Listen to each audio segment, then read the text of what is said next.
This movie has some of the weirdest and coolest color I've ever seen in anything, and it's also just really good. It's called Dr. X, and it was one of the last movies made using what's called two-color Technicolor. What that means is you only get reds and greens. This specific technique was used mostly from 1928 to 1933. Probably the most famous one that you might have seen is Mystery of the Wax Museum, directed by the same director, Michael Curtiz, who is most famously known for Casablanca. How did it work? Well, I'll give a quick summary, most credit going to a great video on this from the George Eastman Museum that I'll put a link to here and at the end of the video. Also Wikipedia. Basically, the camera shot twice as fast as a normal camera. For instance, instead of getting 24 frames a second, it would get 48, with each frame being doubled. A prism in the camera split the light, with all red light going to one frame and all green light going onto another identical frame. There were a few different processes to reconstitute the film from there. At first, they used a special projector to overlay the two images, but this became too complex. Then, they used a solvent to merge the two frames together, but that also had a lot of technical issues. Finally, they did a process called dye imbibition, and that's what Dr. X and Mystery of the Wax Museum were filmed under. The process is hard to understand, but basically they use fancy chemistry to merge them together, and the result is just really awesome. There were a few movies made using this technique, but most are unfortunately available only in black and white. The company that produced Technicolor, aptly named Technicolor, needed space in the 40s, and the studios were like, yeah, we don't need those archive copies. Side note here that film preservation is very important. And then after that, 3-color Technicolor became more popular, so people stopped really using it. This movie itself was only rediscovered after Jack Warner of Warner Brothers fame passed away and randomly had a print in his personal collection in 1978. It was only displayed rarely until getting a restoration by the UCLA Film and Television Archive in 2020, and now it's available in a wonderful Blu-ray copy. The Blu-ray copy also has the black and white version, which I plan to watch soon and looks wonderful in its own way. Now about the movie. Dr. X is a 1 hour, 16-minute, 1932 pre-code mystery horror movie starring Lionel Atwill, Lee Tracy, and Fay Wray. And the best way to describe it is as something that looks and feels like it took place in a universe where the Jack Nicholson Joker took over Gotham and we're 50 years down the line. Basically, there's a series of incidents that have been happening at night under the glow of a full moon, and the remains have been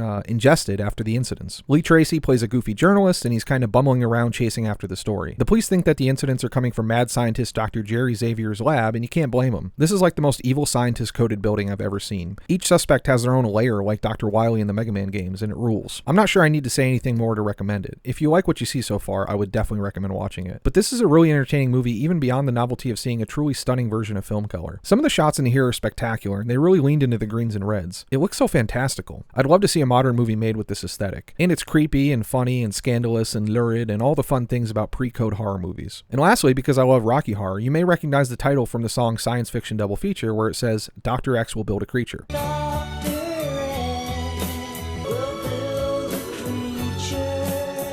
That's referencing this movie. Now, unfortunately, I don't know if the color version is available for streaming anywhere. You can rent it on various sites, but all the trailers are in black and white, so I'm not sure which version it is. The Blu-ray is pretty reasonable though, and the quality is incredible, so highly recommend that. Thanks for watching. Please like and follow if you want more of this.